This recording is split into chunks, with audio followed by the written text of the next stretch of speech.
paz no puede ser simplemente una bandera de tipo político y un mecanismo para aguantar la crisis. Tiene que ser un mecanismo mucho más profundo de solución de esa crisis, con el pueblo y con la democracia. ¡Pueblo de Corinto! ¡Por la paz siempre! ¡Pero con dignidad! Yo sabía lo que mi papá estaba haciendo, conmigo siempre fueron muy sinceros. Tal vez no entendían las dimensiones, pero yo sabía que mi papá luchaba por lo que él creía y por lo que él creía que eran digamos, lo que él creía que podía aportar en este país para ofrecernos a todos, incluyéndonos a nosotras, una Colombia mejor y una Colombia más incluyente, donde nosotras pudiéramos desarrollarnos. Y ese fue como que eso lo tuve muy claro desde siempre. O sea, nosotras, alrededor nuestra siempre hubo verdad. Tal vez nos enseñaron cómo protegernos, nuestra integridad y nuestra vida y nuestro mundo íntimo, pero que ellos estaban en la lucha armada y que ellos estaban haciendo lo que estaban haciendo, siempre fue claro. Yo lo recuerdo a él muy sereno, una persona muy serena, muy calmada, muy cariñosa, de estas que tienen como necesidad siempre de darte mucho afecto, pero no era una persona acelerada, pues digamos como yo lo recuerdo, ¿no? Ya en medio de toda esta investigación han salido las otras facetas, pero como yo lo recuerdo era una persona serena, cariñosa, muy dulce, muy suave en su trato y muy efusiva, sí, muy cariñosa. En el 90 yo creo que el M-19 entiende y mi papá entiende, y yo creo que esa es una decisión, y por lo que yo he hablado y he investigado fue una decisión, digamos, mi papá se convence de eso y convence a todo el mundo y lo hablan y lo discuten, y digamos es una decisión en consenso. Y creo que en ese momento ellos entienden que meterse por el camino del narcotráfico no es el camino. Hay que, lo que yo siempre digo en este proyecto de memoria que trabajo, siempre digo que a gente como mi padre o movimientos como el M-19 no puede uno verlos con los ojos del hoy. Ese es un equívoco, verlos con la óptica de hoy.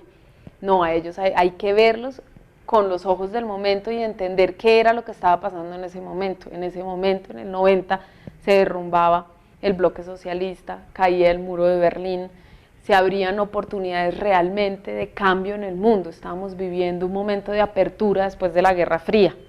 Todo eso tenemos que evaluarlo para poder entenderlo, y de eso se trata un proyecto de memoria, de poder llegar y explicarle a la gente con un contexto para que puedan comprender y no para manipularles el criterio. Ellos no se lanzaron en armas para morirse de viejos, sino para transformar este país, y si ya no lo podían transformar por la vía de las armas, tienen que transformarlo de otra manera. Entonces esa es la grandeza del M-19, que realmente hace la paz y es una paz sin retornos. Es generosa porque no piden nada a cambio. Y eso es lo que la gente no ha comprendido realmente de ese proceso de paz. Confiamos en que los dioses de nuestros padres, el Dios de nuestros padres, defienda una posibilidad de paz en Colombia y entierre definitivamente la guerra civil que se cierne sobre nuestro país. El M-19, en las manos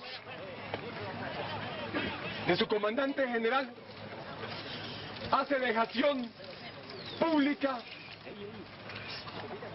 de la última arma en manos del movimiento 19 de abril por la paz y la dignidad de Colombia. Se abría una esperanza inmensa, inmensa, inmensa, no solamente para mí a nivel personal y en nuestro entorno familiar, sino se abría una esperanza en Colombia de verdad. Y se veía, no es que tú lo sentías, no era algo, no es un recuerdo ni siquiera, es que es un sentimiento, es que se sentía en las calles de este país, se sentía en la gente como esa euforia, esa necesidad, como las grandes utopías que por fin va a ser posible la paz. Y sí veías eso, sí sentías que había una oportunidad de paz que se abría. Mi papá toma la decisión de que el M-19 deja de ser una organización militar y se lanzan a la política. Y eso es lo que la gente nos olvidamos de eso, nos olvidamos de que es una paz generosa y sin retorno. porque no volvieron a la guerra. Él utilizó este sombrero por casualidad para transportarse del Cauca hasta el Tolima cuando empiezan a hacer las negociaciones. Él siempre usaba boina, barba, y como va a viajar, claro, al M-19 siempre le han matado la cúpula en las ciudades, transmovilizándose en las ciudades. Entonces deciden que él no puede estar solo, que tiene que estar con las fuerzas especiales a su alrededor y que va a viajar por tierra. Entonces la única forma de viajar era pareciéndose a un campesino. Mi papá tiene unos rasgos muy angulosos, difíciles, diferentes, no son comunes dentro del pueblo campesino. Entonces, para pasar más o menos camuflado, él se pone el sombrero y se quita la barba y se da el bigote, que es la imagen como todos lo recordamos. Este sombrero en ese momento, él dice que salió, es un símbolo de paz, pero salió por casualidad. Se convirtió en un símbolo de paz, pero él no sabía quién iba a ver cámaras de televisión ni quién iba a salir con el sombrero blanco, y que ojalá la gente no salga, todo el mundo a utilizar un sombrero blanco, porque es muy feo ver uniformada a la gente. Entonces eso es como... A pesar de los esfuerzos realizados por un equipo multidisciplinario de la Caja, a cargo de cirujanos generales, cirujanos neurocirujanos, anestesiólogos, oftalmólogos, médicos de la unidad de cuidado intensivo y demás equipo de la Caja, fue imposible salvarle la vida y falleció una hora más tarde.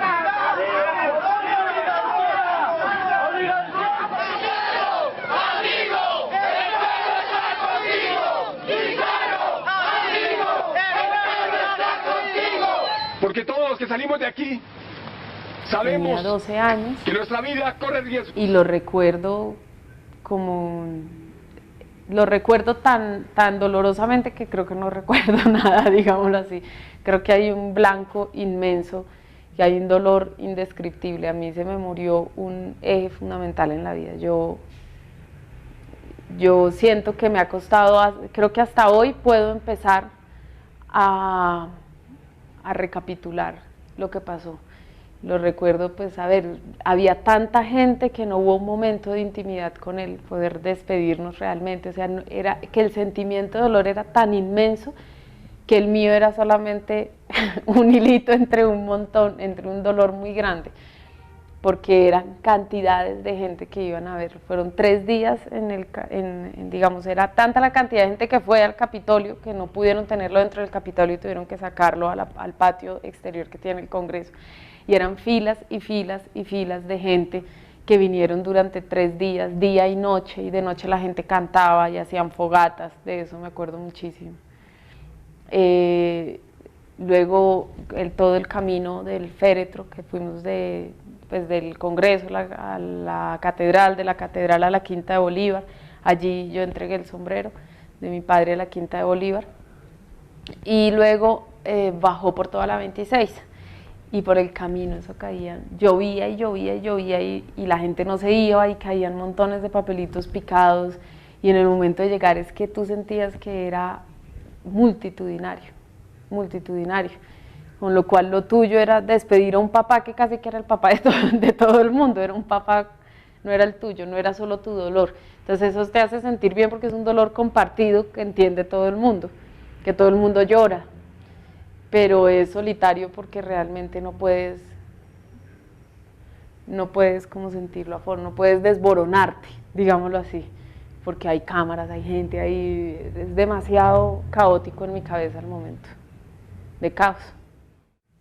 Yo te podría decir de qué ha servido la lucha de mi padre, pero la muerte de mi padre no ha servido de nada. No, porque este país sería otro con líderes como mi papá vivos, líderes como Jaramillo, como Galán. Yo creo que la cara y el rostro de este país sería diferente, porque ellos eran el relevo generacional que necesitaba este país. Y los aniquilaron, los barrieron del mapa. Entonces sí siento que su lucha aportó mucha apertura democrática. Creo que eso ayudó muchísimo a la Constitución, a escribir una nueva Carta Magna, a abrir puertas de democracia. Yo creo que Colombia de 1990 no es la misma de mi Colombia de 1970, cuando ellos se alzaron en armas. Creo que sí se abrieron espacios, pero la muerte no es sino vacío. Estamos configurando la posibilidad de tejer una nueva Constitución que sea por fin el contrato social que acabe en Colombia con el ciclo infinito de nuestras guerras civiles. Venimos de la guerra, conocemos sus horrores, conocemos sus demonios y conocemos también sus virtudes. Al borde del abismo, la nación colombiana hizo el alto. Empezamos todos a defender la vida. Hoy la muchedumbre de la vida somos la enorme mayoría y ustedes son los grandes convocados a defender la causa de la paz y del progreso. Yo no creo que haya una organización política que pueda decir yo recojo el legado de Carlos Pizarro, no. Yo creo que eso se regó así, de verdad, como cenizas al viento. Y legados, digamos, concretos, sí, como te decía, la Constitución es un legado, la esperanza de paz es un legado, la posibilidad de que sí se puede concertar y que sí puede haber una negociación es un legado, porque sí se puede. Y aunque a él lo hayan matado, valía la pena. Valía realmente la pena quitarle esa dosis de violencia al país. Mi padre no puede quedar olvidado. Si él luchó tanto por este país, si ellos dieron su vida por este país, yo pienso que se merecen la oportunidad y el chance de hacer parte de la historia de este país. Y para hacer parte de la historia, alguien tiene que contarla. Y quiero contarla de una manera limpia, clara, sin generar odio, y dejando muy claro que la historia de violencia, por lo menos desde esta parte que corresponde, se acaba en mí. Yo no voy a ir a matar a nadie, nunca he tenido la intención, soy, como decía mi papá también, él lo dice muchas veces, autista para el odio. Yo realmente no odio a nadie, lo único que tengo ganas es de construir y de hacer parte de este país y de que mis hijos puedan crecer en este país y de que de verdad podamos encontrarnos. Yo a veces, y lo he pensado muchas veces, que en el dolor, aquí en Colombia todo el mundo le ha matado a alguien ha sido secuestrado, alguien está desaparecido, todos, desde todos los bandos, no importa, y tal vez en ese dolor podamos de verdad mirarnos a los ojos y darnos cuenta de que podemos caminar y empezar a mirarnos de verdad a los ojos y decir no más, basta ya. Seamos todos, caminemos todos, construyamos todos, ya no más destrucción.